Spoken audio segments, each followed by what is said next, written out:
Un saludo para todos mis estudiantes. Bienvenidos a esta clase de filosofía general. Sería la clase número 16. El día de hoy vamos a tratar un tema muy del corazón, muy central de la filosofía, muy apasionante el asunto, que es la cuestión del idealismo y del materialismo como uno de los problemas fundamentales de la filosofía. Eh, Vamos a empezar el día de hoy tratando la parte de la propuesta de la visión idealista. Luego, la próxima semana, el día lunes, trataríamos la propuesta de el materialismo. Por supuesto, veríamos también los tipos de idealismo, igualmente los tipos de materialismo. Y luego, en la sección del jueves de la próxima semana, intentaríamos hacer como una síntesis, un ensayo de síntesis de la visión idealista y de la visión materialista. Hay una cuestión muy interesante que hay que considerar y realmente ese es como el espíritu que a mí me mueve, es la idea fuerza, digamos, que yo utilizo para un intento de síntesis entre idealismo y materialismo. Es algo que Marx publicó en los manuscritos de 1844 y Marx dijo eh, que su propuesta teórica, si la propuesta de Marx, o sea, no se confunde ni con el idealismo ni con el materialismo, no es ni idealismo ni materialismo, ¿verdad? No es ninguna de las dos, sino que es la síntesis de ambas y al mismo tiempo es su verdad unificadora.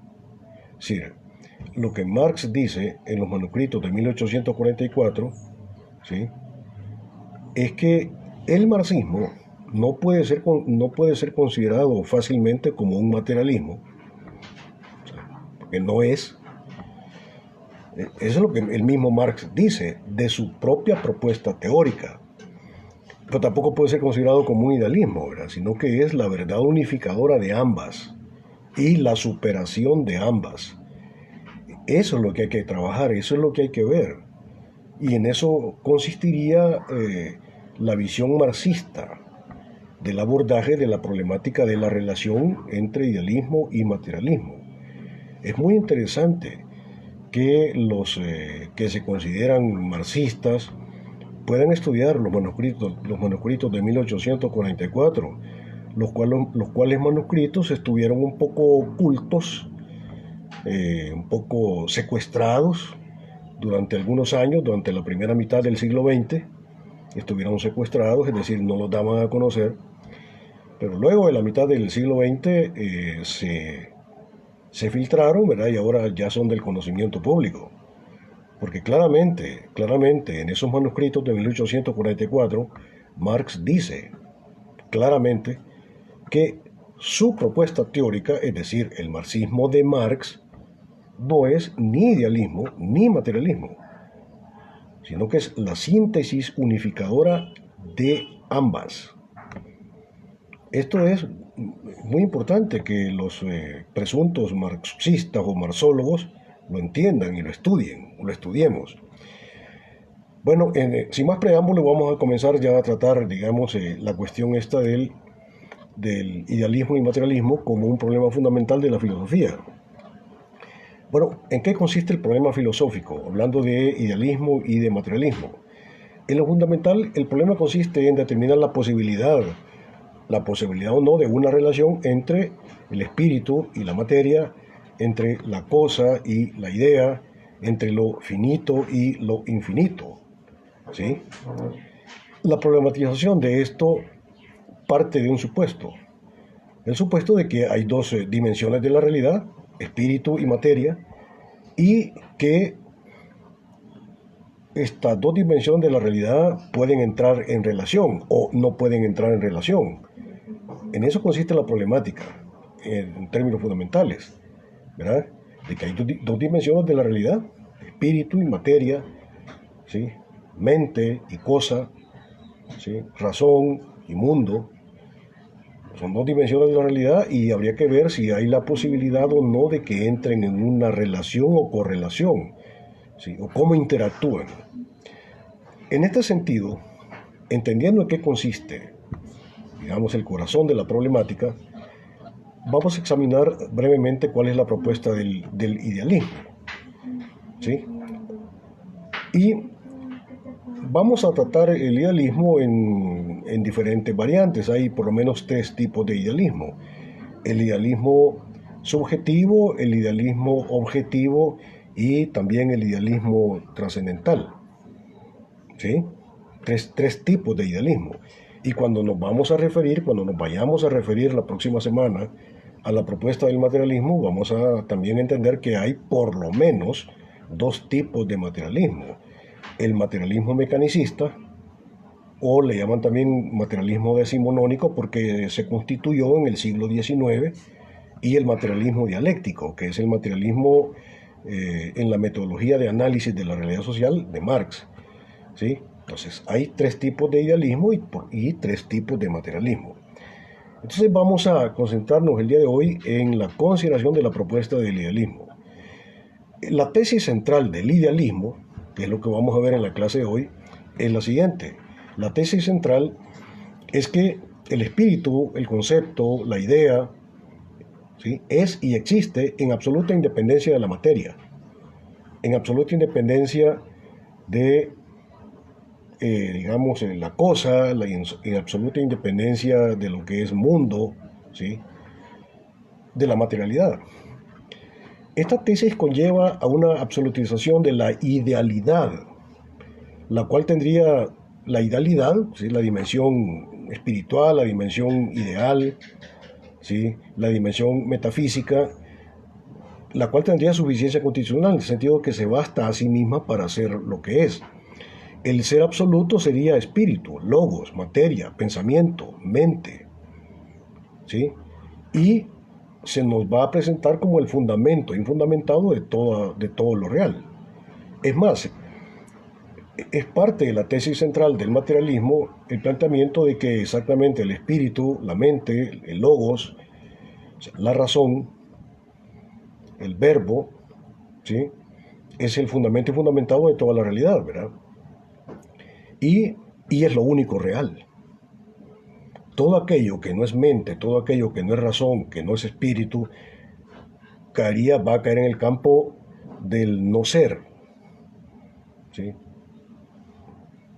en el campo de aquello que no es plenamente real, que es digamos, que es falso.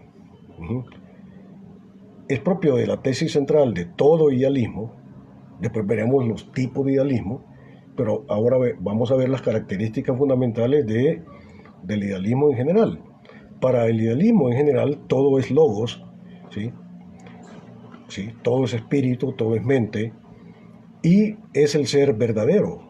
La materialidad es el campo del no ser, y por tanto muestra un ser que no le es propio.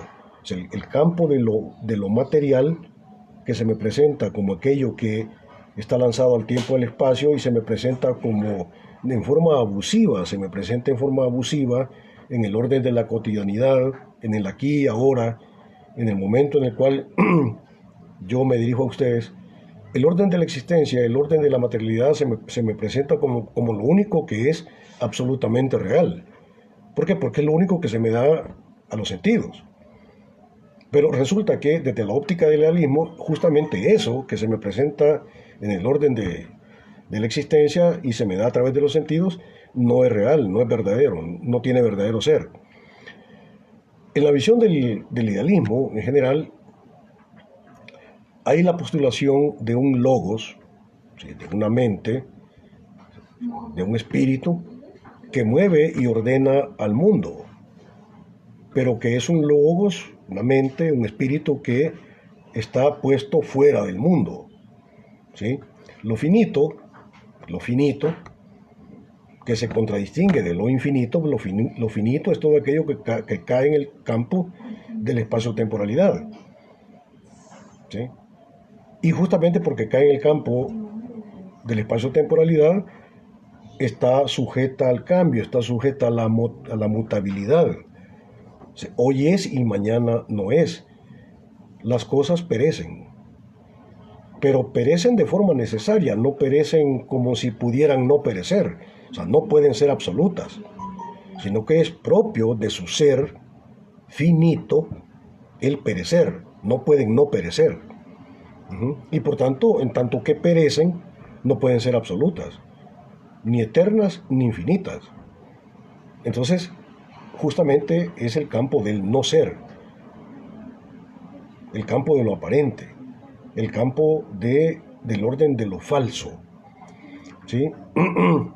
Y es propio de la tesis fundamental de todo idealismo el entendimiento de que en el orden de las cosas reales existentes hay un propósito, hay un telos, hay una especie de macroplan que mueve y ordena el orden de lo existente, de tal manera que el orden de lo existente no se va a presentar como una especie de sinsentido o como una especie de caos, sino que detrás del orden de la existencia hay un propósito, las cosas se mueven hacia dónde, y hay un propósito. Y el propósito, desde el punto de vista del idealismo, el propósito de la existencia, y ojo que hay que considerar que desde el punto de vista del idealismo hay un propósito en la dimensión de la existencia, no es un sinsentido, porque hay un propósito, hay un orden puesto por la mente, pues, por la mente absoluta, del ser absoluto, hay un propósito, y el propósito del orden de la existencia es exactamente lo que ya decía Platón, ¿verdad? O lo que va a proponer Parménides, que es moverse hacia conformarse, hacia volver a ser uno y estar absolutamente enraizado con el infinito. El propósito de la existencia es encontrarse, enraizarse hasta el momento en que sean uno con el absoluto. ¿Sí? El propósito del camino de la existencia es exactamente ese. Volver al encuentro con el absoluto y ser uno con el absoluto, en donde esa falsa contradicción entre Dios y mundo, espíritu y materia, queden anulados. Ahora, esas son como las características globales fundamentales del idealismo, de todo idealismo. Ahora bien, ahora que ya vimos cuáles son las características, los elementos fundamentales del planteamiento idealista, vamos a ver los tipos de idealismo. Y el primer tipo de idealismo que nos va a aparecer el primer tipo de idealismo es el idealismo subjetivo. En este tipo de idealismo, es decir, en el idealismo subjetivo, hay una visión negativa de la materialidad, ¿sí? Visión negativa de la materialidad, y dicha materialidad se me quiere presentar como lo otro, como lo totalmente otro, lo absolutamente otro respecto del espíritu. Y en tanto que se me quiere presentar como lo absolutamente otro respecto del espíritu, pretende ser algo que no puede ser. Pretende ser una negación absoluta del espíritu y una absolutización del carácter material y finito de las cosas. Para llevarlo al caló popular, es más o menos lo que está detrás de aquello que dice la gente. Lo dice, pero en realidad no sabe qué diablos está diciendo. La gente dice, después de esta vida no hay otra. Es como la forma popular de absolutizar el orden de la existencia, la forma popular de absolutizar el orden de la materialidad, de absolutizar el orden de la finitud, dándole la espalda a la dimensión de lo infinito. Y la gente cuando dice, después de esta vida no hay otra, lo que está diciendo es que esto que es finito, y es finito porque no es absoluto, no es eterno, ¿sí? Es caduco, hoy es, mañana no es. Lo que la gente está diciendo, pues, sin saberlo, es que esto que es finito es infinitamente finito. La gente no lo sabe. Pero filosóficamente se puede leer de esta manera lo que la gente dice. ¿Ves? Es un poco triste decirlo, pero es como escuchar a la gente abrir la boca sin saber lo que, en realidad, sin saber lo que dicen. ¿Sí? En el fondo, lo que el pueblo está diciendo es eso. Cuando dice después de esta vida no hay otra, lo que está diciendo es que esto que es finito es absolutamente finito, es infinitamente finito. Desde la óptica del idealismo subjetivo, se postula una contradicción esencial entre razón y mundo, entre espíritu y materia. Ahora bien, algunas características muy particulares de este tipo específico de idealismo, que es el idealismo subjetivo, son las siguientes. Van a postular ellos, los precursores o los defensores del idealismo subjetivo, aseguran que es la existencia de una conciencia individual, ¿sí?, del yo individual, lo que fundamenta la posibilidad de toda experiencia y de todo conocimiento. Es la postulación de un espíritu individual que radica en la razón del sujeto individual, la cual razón individual se encuentra, ¿sí?, se encuentra en una alteridad absoluta respecto de todo aquello que no es él. ¿Sí? El idealismo subjetivo está postulando un absoluto, y para ellos el absoluto es exactamente la razón individual, la mente individual. ¿Sí? Las cosas no son lo que son ellas, sino que las cosas son lo que el sujeto individual, es decir, el sujeto psicológico, que es distinto al sujeto lógico. El idealismo subjetivo está montado sobre la base de la idea de que es la razón individual, psicológica de cada uno de nosotros, la manera de cómo cada quien de forma personal ve la realidad, que es exactamente lo que hay, es la realidad. Las cosas son lo que yo creo que son, pero no yo como razón lógica, sino que yo como razón individual. Uh-huh. Es la primera característica, es la postulación de un absoluto, y ese absoluto es la razón individual, ¿sí?, que es la que pone ser a las cosas. Las cosas en sí, desde sí, no tienen ser, sino que es el sujeto el que dice qué es lo que las cosas son, y por tanto es la razón individual la que pone ser en las cosas fuera de sí.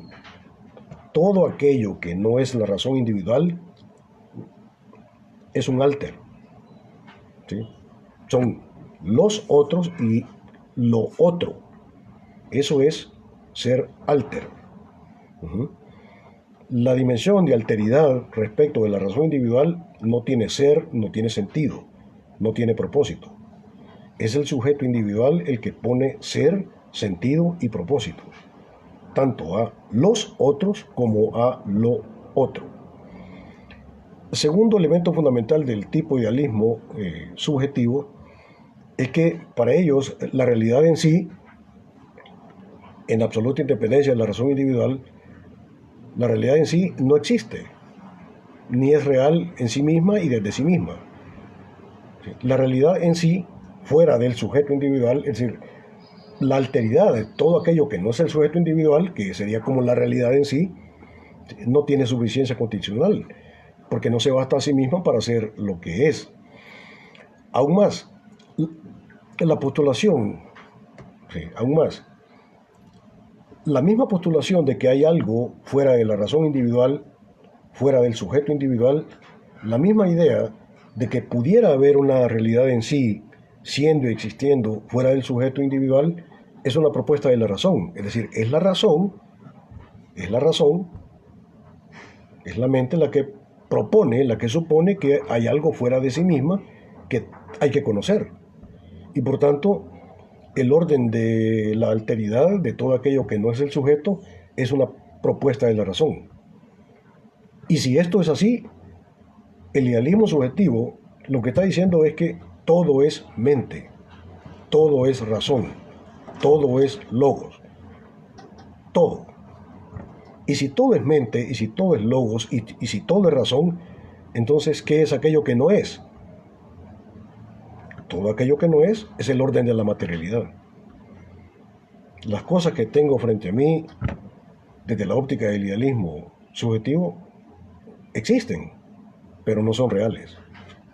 No es lo mismo ser real que existir. No es lo mismo. ¿De acuerdo? Tercer elemento fundamental del pensamiento del idealismo subjetivo. Las cosas reales lo son solo para mí.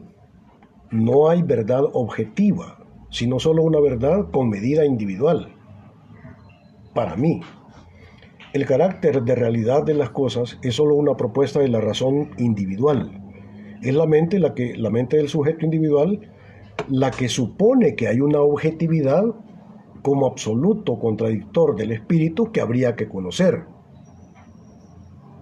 En pocas palabras, lo que está diciendo el idealismo subjetivo es que es el sujeto individual el que supone que hay un mundo que conocer, que hay algo fuera de la razón misma que hay que conocer.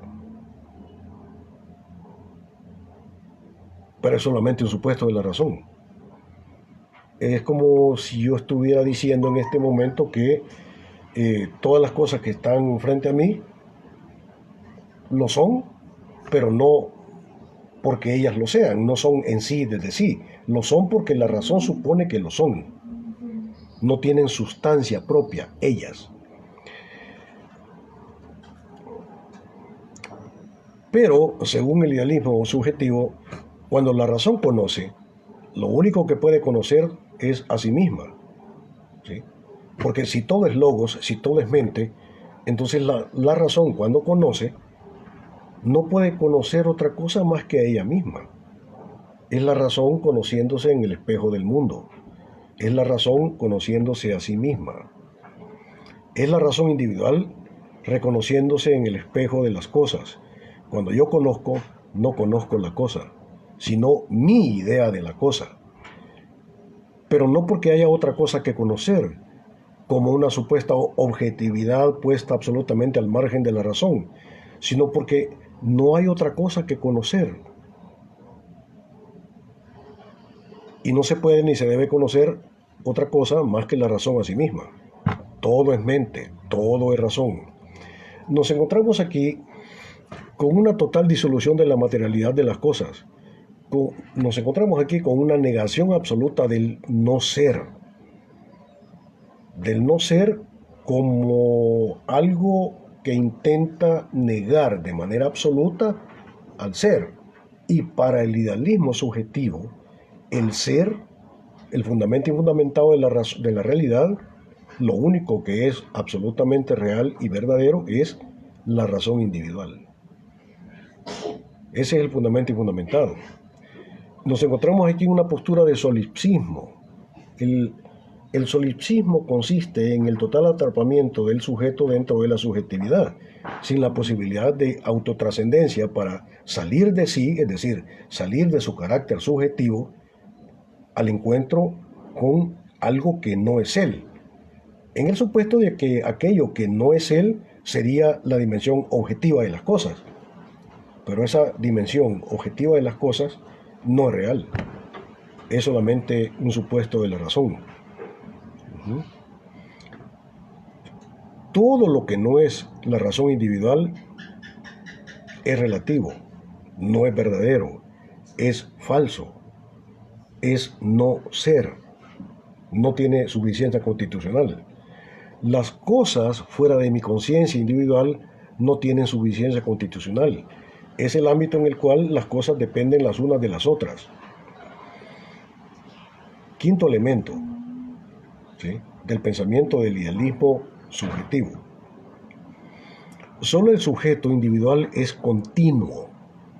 Las cosas fuera de mí ya no son continuas, ni reales, porque son la nada. ¿Sí? Sexto y último elemento del idealismo subjetivo. Para este tipo de idealismo no hay comunicabilidad de las sustancias. La ciencia no es posible como conocimiento objetivo de las cosas, porque no puede haber verdad, ¿sí?, de una realidad objetiva, la cual desde la óptica del idealismo subjetivo no es posible. porque todo es razón. La verdad no es posible desde la óptica de un solipsismo absoluto. La cosa, cuando yo conozco, no conozco la realidad, sino que lo que conozco son las distintas formas como yo capto la realidad. Pero mi concepto de la realidad es mío, cae en el campo de la subjetividad, ¿sí? Y por tanto, ¿qué es aquello que no puedo conocer? Lo que no puedo conocer es la realidad, ella en sí y desde sí. Y por tanto no puede haber conocimiento objetivo de las cosas. Entonces, desde ese punto de vista, la ciencia, como pretendido conocimiento objetivo de las leyes y principios de la realidad física, sencillamente no es posible.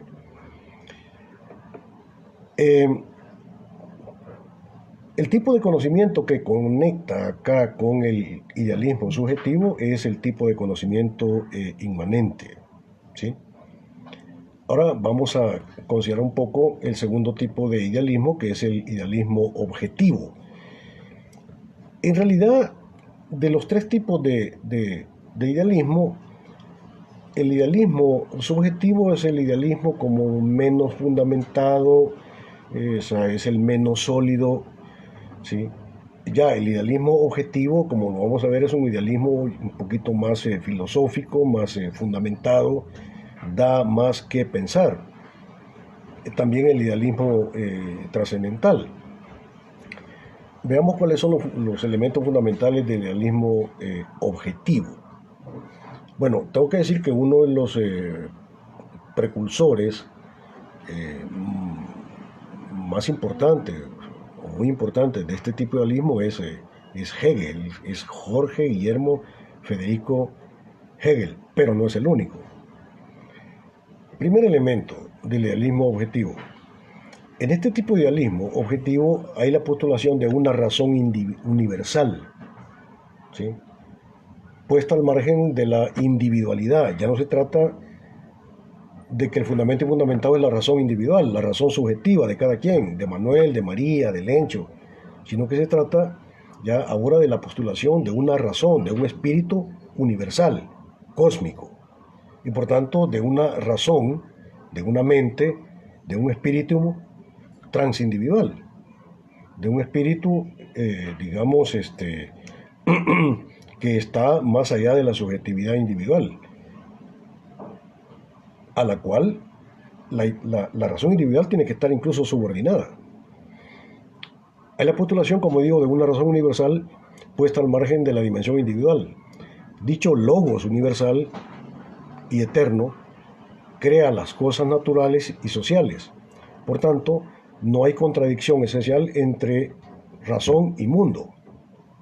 Desde la óptica del idealismo objetivo, no puede haber contradicción entre razón y mundo, entre espíritu y materia, porque el orden de la materialidad es mera posición, es una forma de presentárseme del espíritu. ¿Sí? Es un modo de la presencia del espíritu. La piedra no tiene sustancia, la piedra es solamente un modo de presentárseme del absoluto. ¿Sí?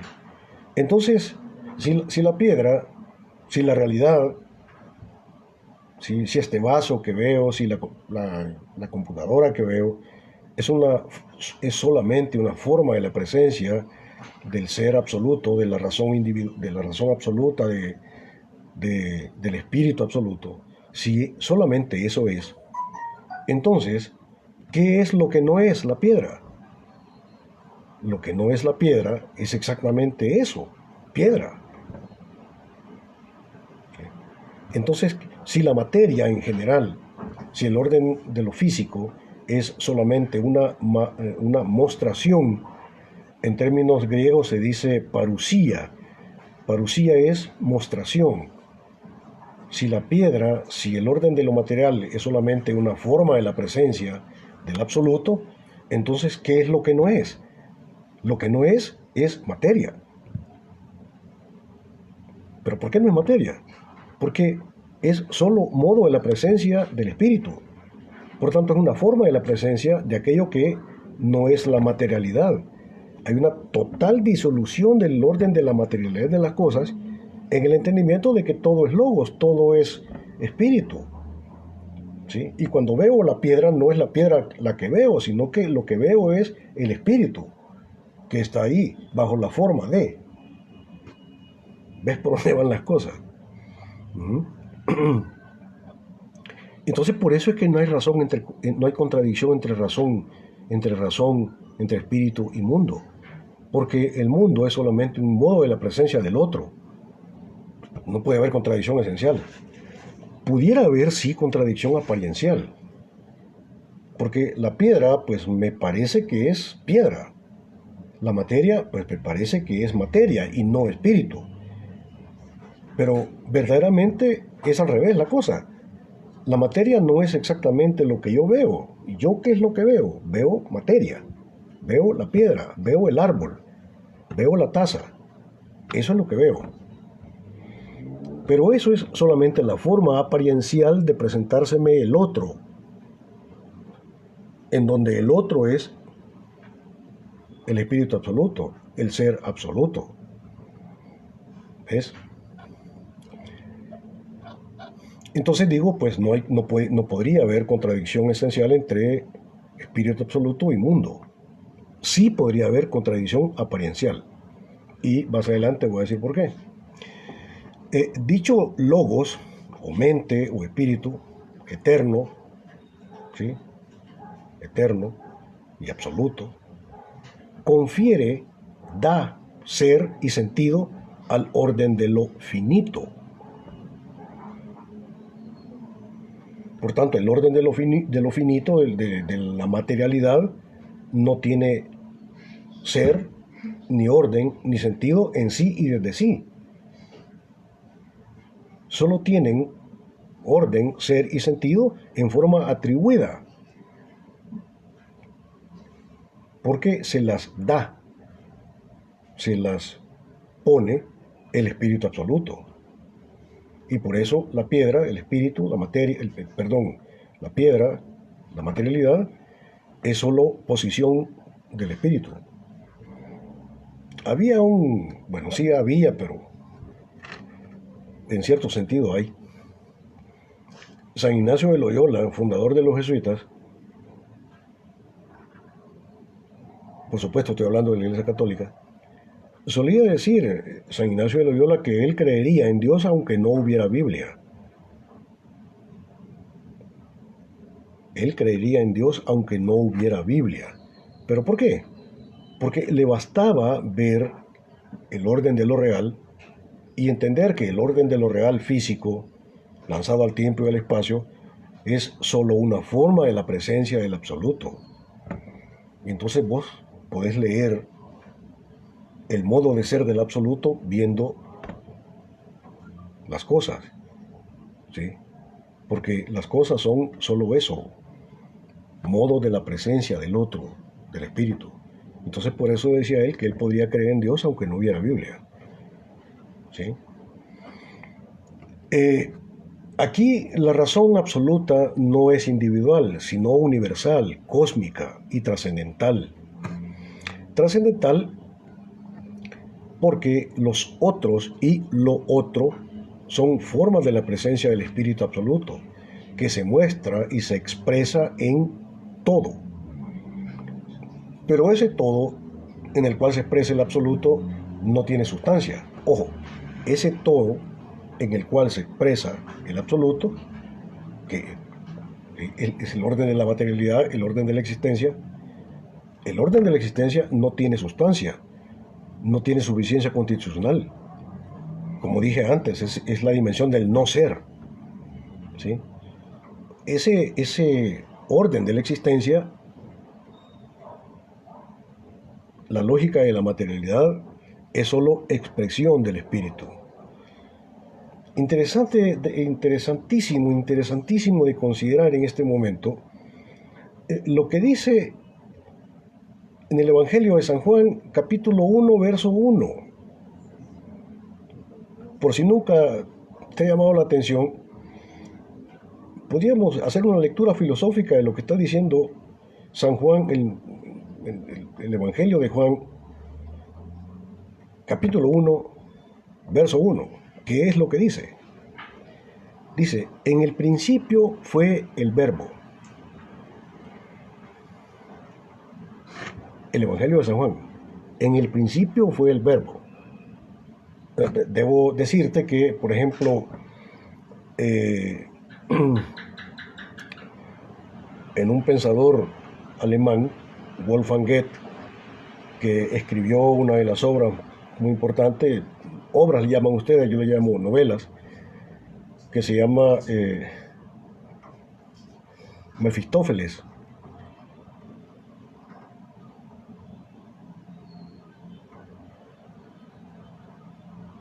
Wolfgang Goethe dice que en el principio fue la acción. ¿Sí? Una cosa es decir que en el principio fue la acción, a decir, como dice San Juan, que en el principio fue el verbo. Pero, ¿qué quiere decir San Juan con esto de que en el principio fue el verbo? ¿Sí? Si esto es así como dice Juan, entonces, si en el principio fue el verbo, significa que todo lo que de él procede, ¿sí?, es solo expresión del verbo, es solo mostración, parucía del verbo. Y el verbo es palabra, el verbo es logos, el verbo es espíritu. ¿Sí?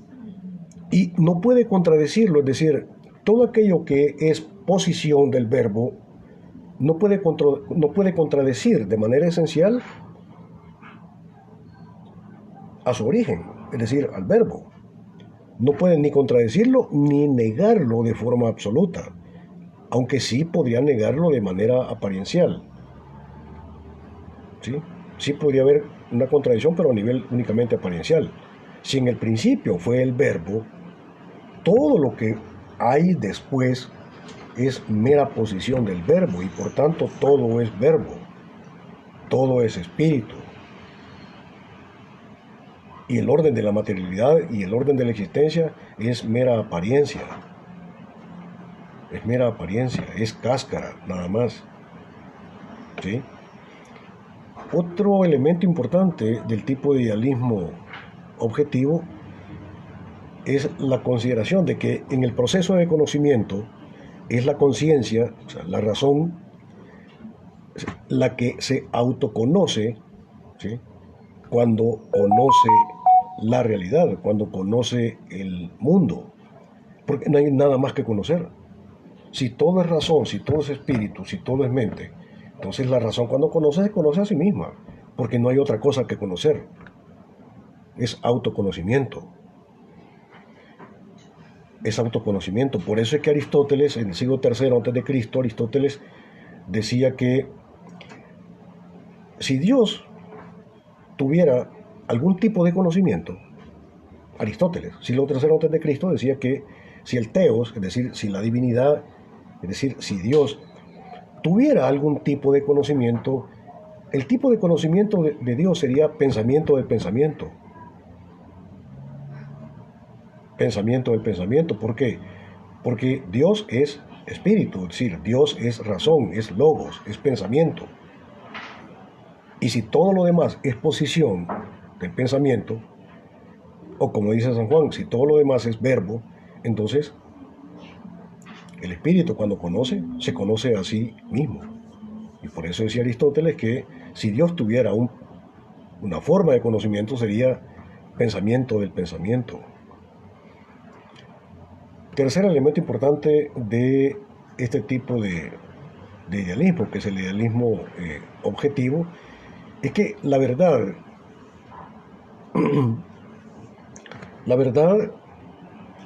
real es la verdad que proviene del espíritu absoluto, de la conciencia universal. ¿Sí? El fundamento de toda verdad y el fundamento de todo ser es el logos, es el espíritu, es la razón. Sí, la razón universal, que se expresa en el orden de la existencia, que es lanzada al tiempo y al espacio. ¿Sí? La única verdad posible es la que proviene del espíritu absoluto. Y entonces, en este punto específico quisiera yo citar una frase de Hegel, de Jorge Guillermo Federico Hegel. Hegel decía lo siguiente, cito palabras de Hegel: detrás de la sustancia está el sujeto, tanto para ver como para que haya algo que pueda ser visto. Detrás de la sustancia está el sujeto, tanto para ver como para que haya algo que pueda ser visto. Entonces, ¿qué es lo que está diciendo Hegel? Si la sustancia es el orden de la materialidad,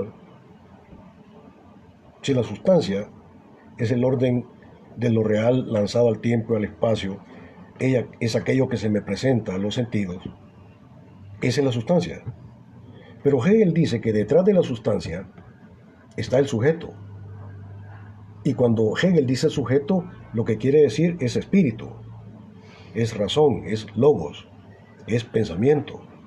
Detrás de la sustancia está el sujeto, es decir, está la razón, está el espíritu. Y entonces está ahí para dos cosas. El espíritu está ahí lanzándose al tiempo y al espacio para dos cosas. Primero, para ver, dice él. Es decir, para conocer. Entonces, es la presencia del espíritu en el orden de la existencia la que hace posible conocer. Porque solo podemos conocer por la presencia del espíritu en el orden de la realidad. Y por eso el orden de la realidad material y física puede ser expresable en un producto lógico. Puede expresarse en una ecuación matemática que es pensamiento, puede expresarse en una teoría de la física que es pensamiento. Y cómo la logicidad de la materia puede ser expresada en una ecuación matemática que es mente, que no es física, es mente, o cómo la logicidad de un fenómeno social puede ser expresado en una teoría sociológica que es mente. ¿Cómo? ¿Cómo es eso posible?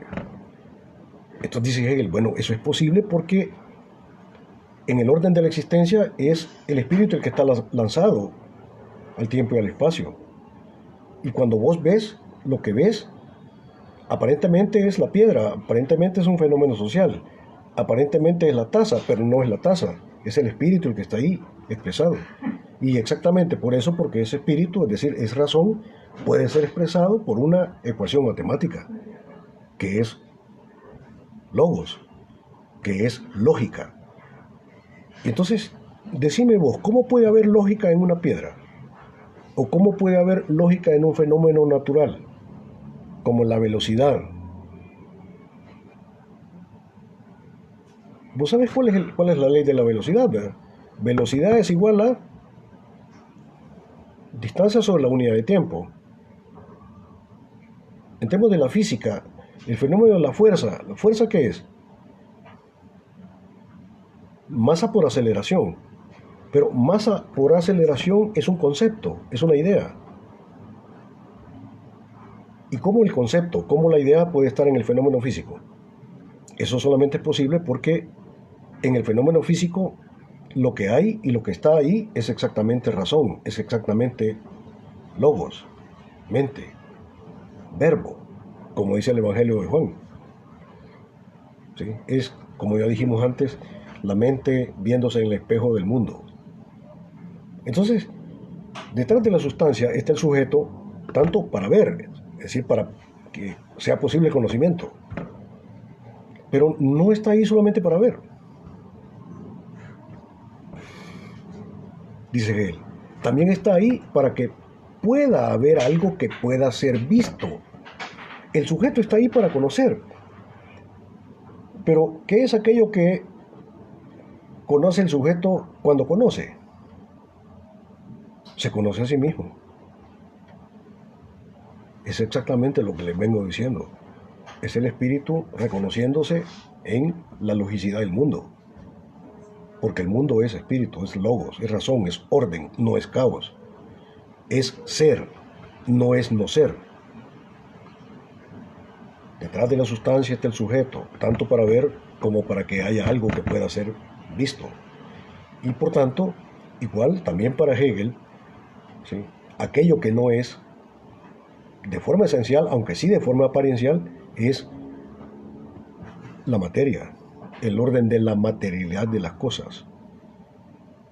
¿Sí? La piedra no existe como piedra, no es real como piedra. Solo es real como mente, como espíritu, como logos. Pero no es real como piedra. Como piedra es apariencial. ¿Sí? Hegel. En la visión del idealismo objetivo, la materia es caos. ¿Sí? Es aquello que es incognoscible. Sí, claro, la materia intentando separarse de la razón. Pero eso es exactamente lo que no puede ser. Sí, no puede, el no ser no puede separarse del ser. No puede.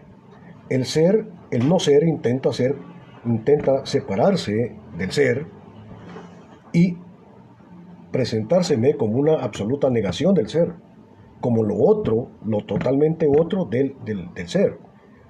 Lo finito, lo material, lo existente, intenta presentárseme como siendo él absoluto, como siendo él el ser, pero no lo es.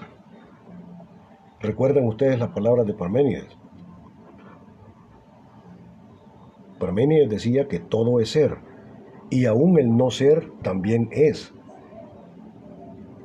Pretende ser no ser, pretende ser una negación absoluta del ser, pero no lo logra, porque aún el no ser está atrapado en la dimensión del ser. Está atrapado en la dimensión del ser. No hay forma de negar de manera absoluta el enraizamiento en el ser.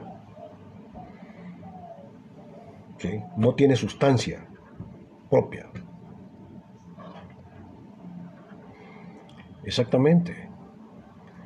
Decía también Hegel, pensador del siglo XVIII, siglo XVII, siglo XVIII. Dice Hegel que la filosofía, es decir, toda la filosofía consiste en esto. Dice Hegel, la filosofía consiste en no reconocer lo finito como un verdadero ser. La filosofía consiste en no reconocer lo finito como verdadero ser. ¿Sí? Por tanto, no podría haber filosofía de la materia o de la dimensión de la materialidad de las cosas. Sería un contrasentido. Cuarto elemento importante del tipo de idealismo objetivo. El tipo de conocimiento que está presente aquí, que conecta con el idealismo objetivo, es el tipo de idealismo trascendental. Porque el idealismo trascendental plantea que su tesis central es que cuando yo conozco la cosa en tanto que la cosa se me da en mi razón, pero no en mi razón individual, sino en mi razón lógica. En mi razón lógica. Y la razón lógica es aquella razón que está en todo sujeto posible.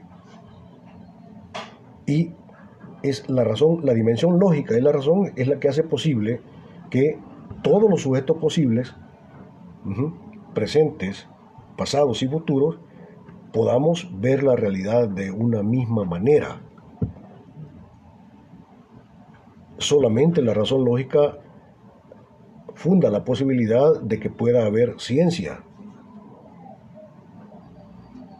como verdades más allá de tiempo y espacio,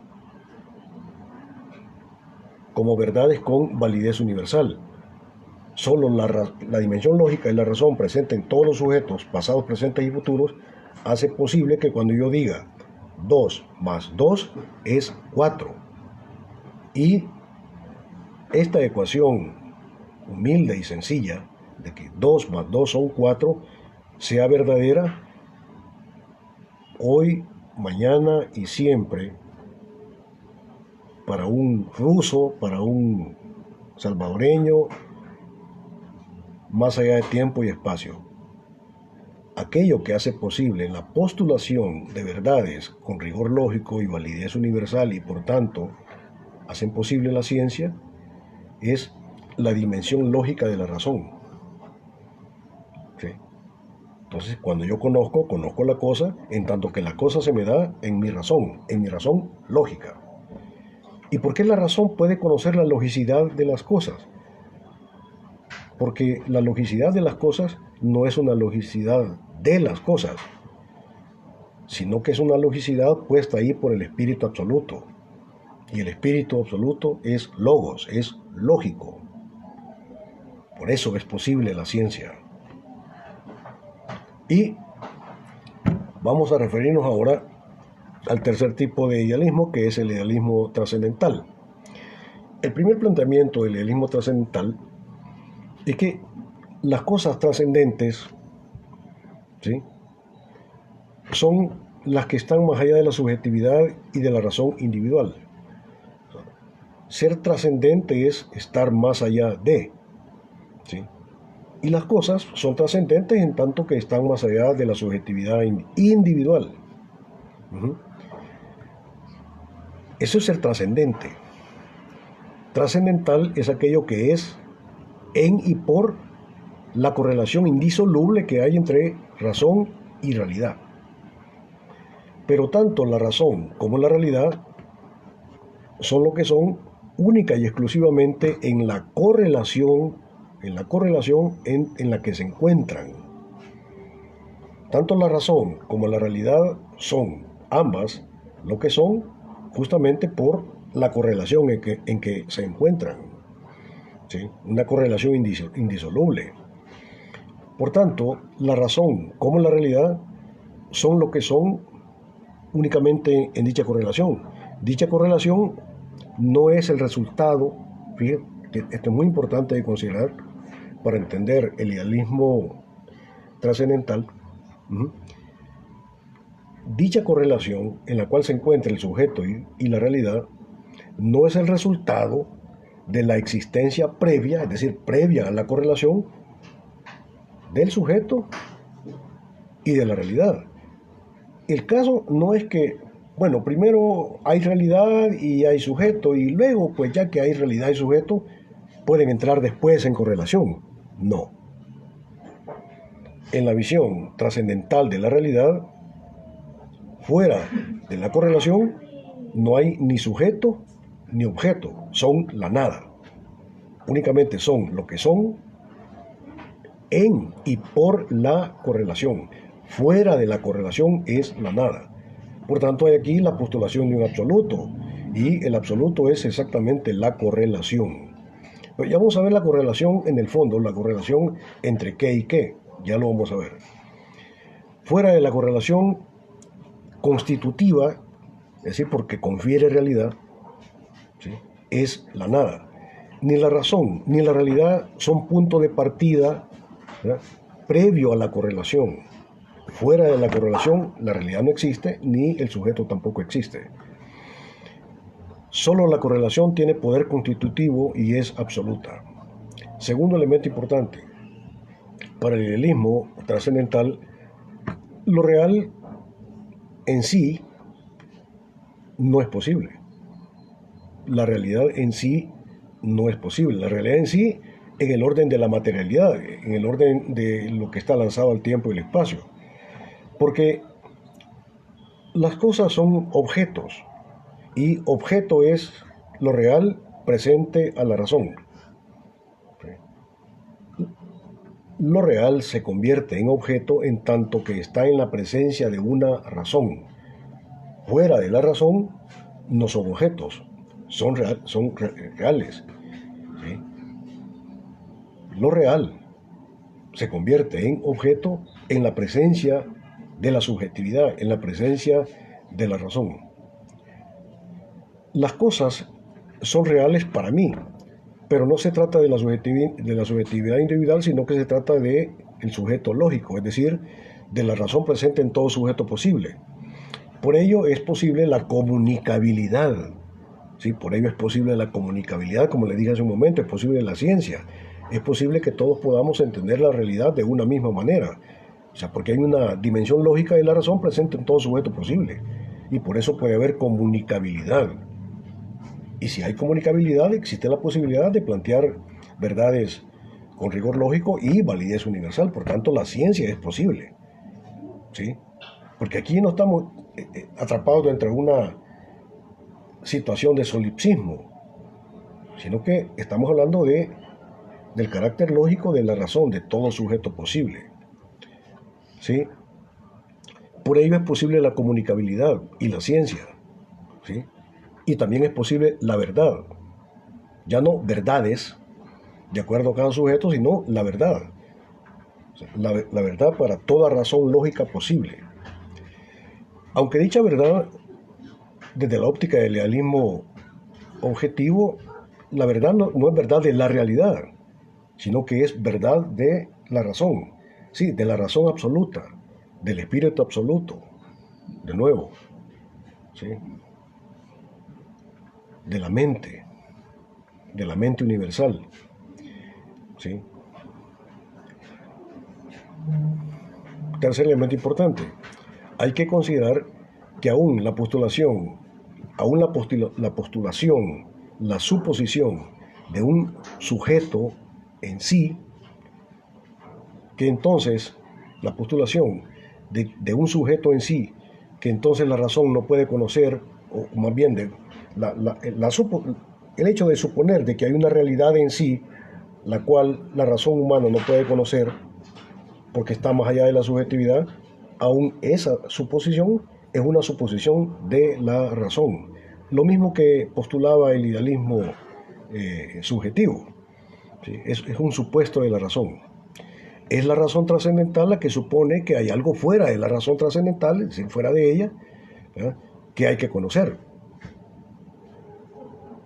Pero, en el entendimiento de que para el idealismo objetivo, aquello que está fuera de la razón lógica es una logicidad que está puesta por el absoluto. Y por tanto, una vez más, es la razón conociéndose en el espejo del mundo. La razón, cuando conoce, se conoce a sí misma, porque no hay nada más que conocer.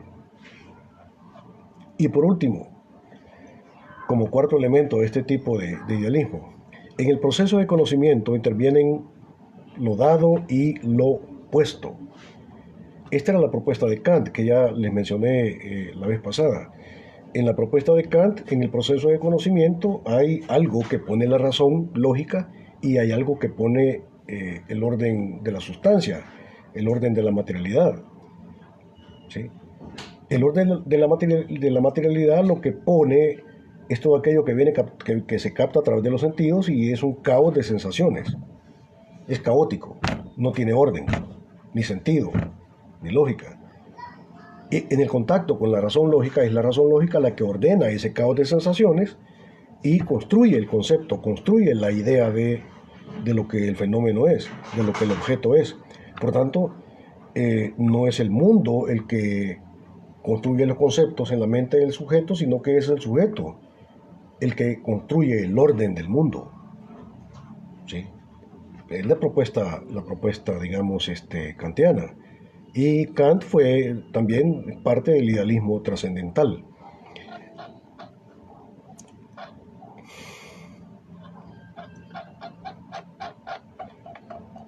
Ahora, estos son los elementos fundamentales de los tres tipos de idealismo, ¿verdad?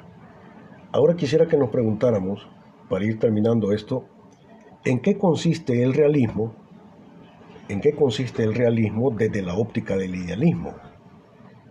¿Sí? ¿En qué consiste el realismo desde la óptica del idealismo? Es decir, es una forma de preguntarse de qué es aquello a lo cual el idealismo le llama real. ¿Qué es lo real para el idealismo? Vamos a ver.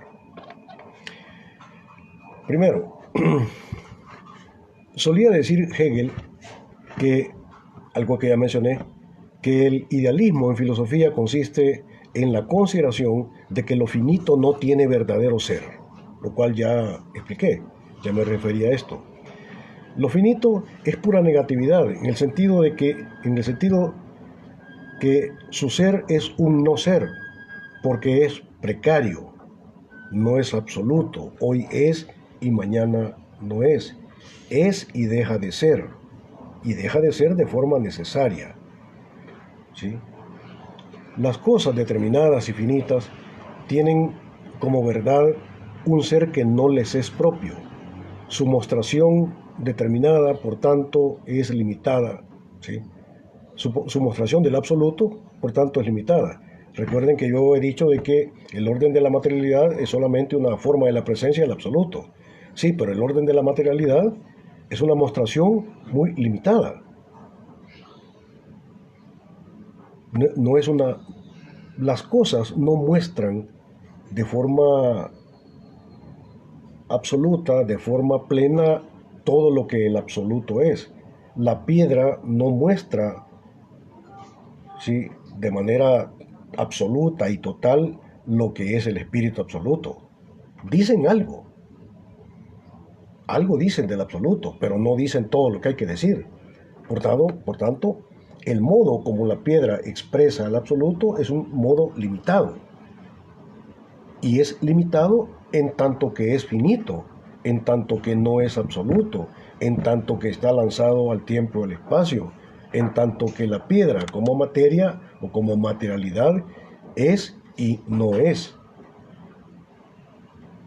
Todo aquello que está lanzado al orden de la existencia muestra en una forma imperfecta la perfección del absoluto, pero es una mostración imperfecta.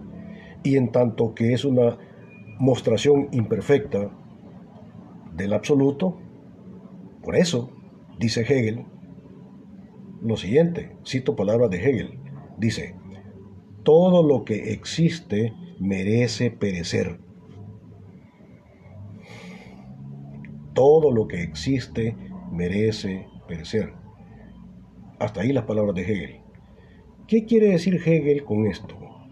Hegel lo que quiere decir es que si el orden de la existencia es una mostración limitada de la perfección del absoluto, si el orden de la existencia, si el orden de la materialidad de las cosas, si la taza que tengo enfrente me dice algo me dice del espíritu absoluto, pero no me dice todo lo que hay que decir, pero algo me dice, por tanto es una mostración limitada. Y en tanto que es una mostración limitada, todo el orden del existente debe perecer, porque como no es una mostración perfecta de lo perfecto, tiene que perecer para dejar de ser lo que es. ¿Y por qué lo que existe tiene que perecer para dejar de ser lo que es? ¿Por qué? Porque es una mostración imperfecta del carácter perfecto del espíritu absoluto. Por eso. ¿Por qué? ¿Y para qué debe perecer? Debe perecer para cumplir su propósito en el orden de lo existente. Todo el orden del existente está movido por un propósito. Hay un macroplan detrás de la realidad. Y el orden de lo existente, ¿sí?, tiene el propósito de volver a ser uno con el absoluto. Todo el orden de lo real tiene que moverse en un proceso de perfeccionamiento permanente, ¿sí?, para dejar de ser lo que es decir, dejar de ser finito, dejar de ser una mostración limitada del absoluto, para ser uno con el absoluto. para reencontrarse con el absoluto, con aquello que lo creó, con aquello que lo mantiene siendo lo que es, ¿sí? Le dio su ser. Es un proceso de reencuentro con el espíritu absoluto. ¿Sí? Lo finito tiene que dejar de ser lo que es para pasar a ser lo otro de sí. ¿Y cuál es lo otro de sí de lo finito? Lo otro de sí de lo finito, pues es lo infinito. Pero para pasar de ser finito a ser infinito, tiene que perecer. Tiene que perecer. No hay otro camino más que el camino de la muerte, el camino del aniquilamiento, para dejar de ser lo que se es y para poder trascender hacia lo que debe ser. Como el grano de maíz, que para ser milpa tiene que perecer. No puede no perecer. Es que tiene que perecer para dejar de ser ese existente. El grano de maíz como grano de maíz, en su forma de grano, existe como grano de maíz. Pero para dejar de ser ese existente y pasar a ser lo que debe ser, en una forma más plena, tiene que perecer para poder pasar a ser lo que debe ser. ¿Y qué es lo que debe ser? Milpa. Como dice Hegel, todo lo que existe merece perecer. Es como en tu caso, ¿sí? Que para ser lo que debes ser y quieres ser, profesional de la contaduría pública, profesional de la administración de empresas, la única forma que hay para llegar a ser profesional de la contaduría, de la administración, por lo menos en la Universidad de El Salvador, es dejar de ser lo que eres para pasar a ser lo que debes ser. Pero la única forma para dejar de ser lo que eres, es decir, estudiante de nuevo ingreso, eso es lo que eres, un estudiante de nuevo ingreso. Pero para pasar a ser lo que debe ser, un profesional, tienes que dejar de ser lo que eres. Porque no te la vas a pasar por eterna vida siendo estudiante de nuevo ingreso, ¿verdad? Entonces tienes que negar tu ser actual para poder trascender a lo que debe ser. Pero la única forma que hay para que tú puedas negar tu ser actual y pasar a ser lo que debe ser es ser plenamente lo que eres. Ser plenamente lo que eres.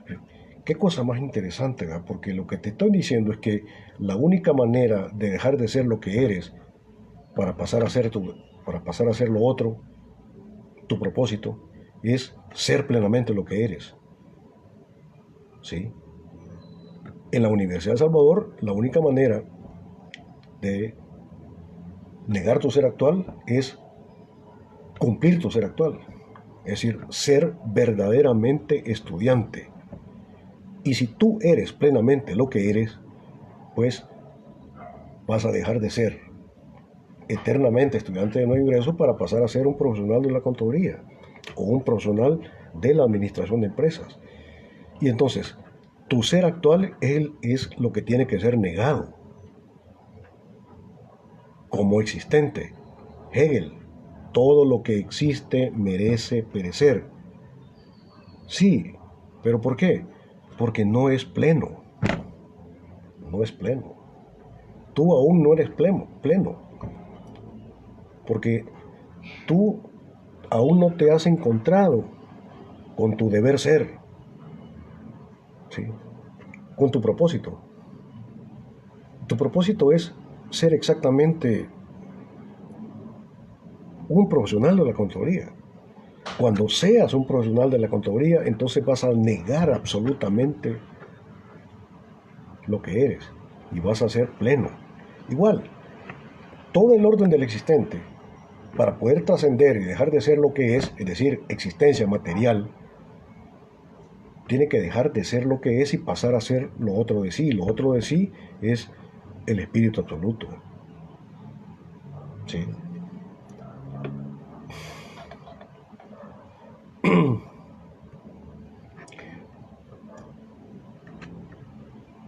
Tercer elemento.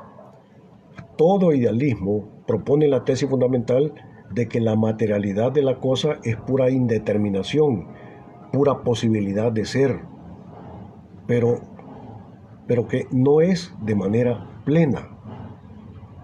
¿Sí? Los griegos tenían una visión negativa de la materialidad. Para los griegos, Aristóteles, Platón, Parménides, etc., Heráclito, la materia es pura negatividad. La materia es pura posibilidad de ser, pero no es plenamente. Solo es plenamente como lo otro de sí. Lo otro de sí es el espíritu, es logos, es razón. Entonces hay que desarrollar todo un proceso de negación de su ser actual, del ser actual, de la materialidad, para pasar a ser lo otro de sí. Hay un proceso dialéctico para llegar a la plenitud. Por tanto, ¿sí?, el idealismo lanza la idea de que la materialidad no tiene suficiencia constitucional, en el sentido de que no es en sí misma ni de sí misma. ¿Sí?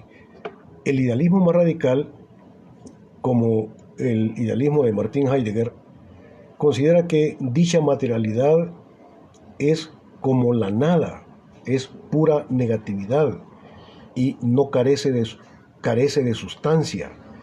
¿Sí? Es más, dice Martin Heidegger, que la materialidad es tan la nada que ni siquiera se puede decir,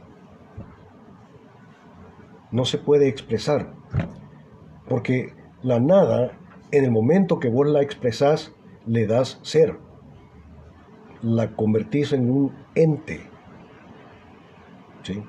Y por eso la nada no se puede decir.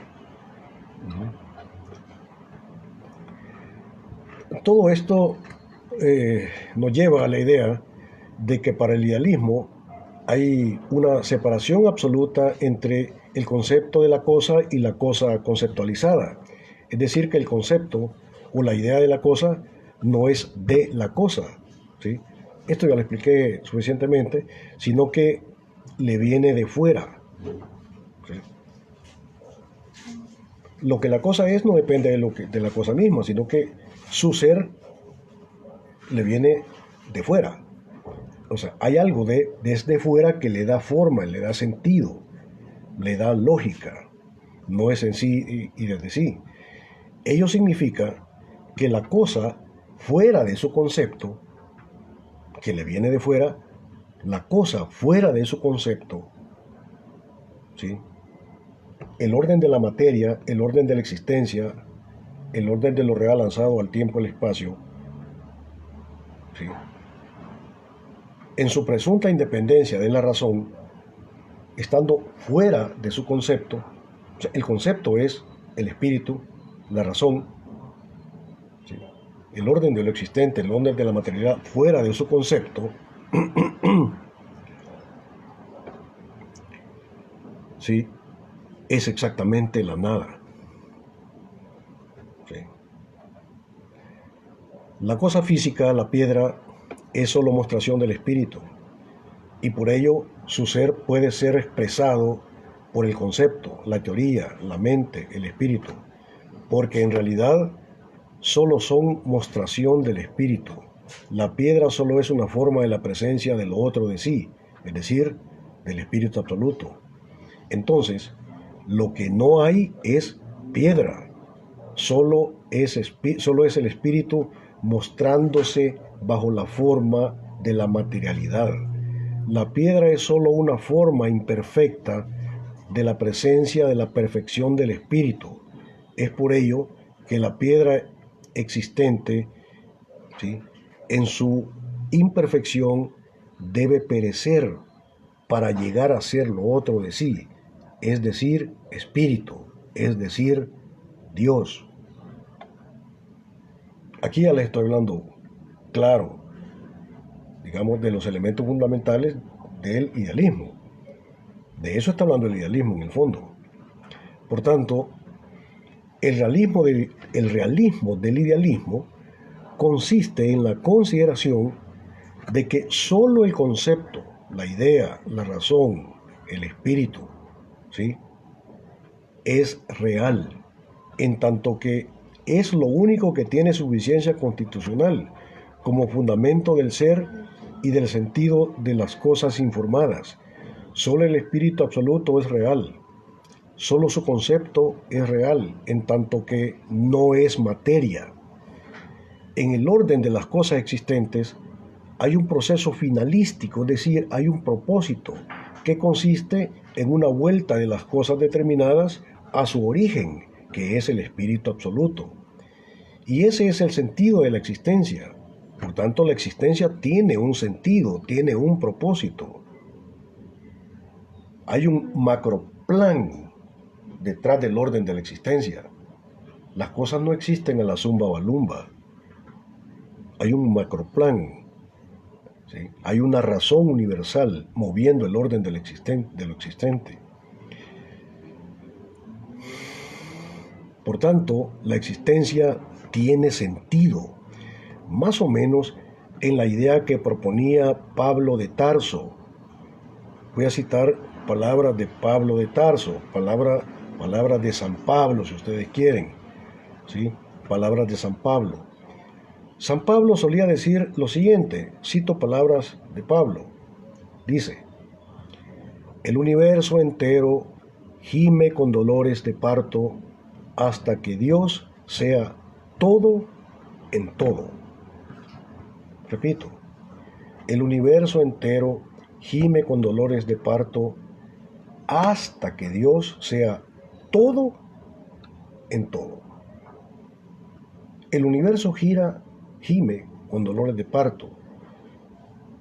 El universo entero, ¿sí?, todo el orden de la existencia se revuelca en el sufrimiento, en el dolor de su condición existencial de estar lanzada al tiempo y al espacio, en su condición de ser una mostración imperfecta del carácter perfecto del absoluto. El universo entero gime con dolores de parto, sufre, se revuelca, porque tiene que perecer. Tiene que perecer. El orden de lo existente se mueve.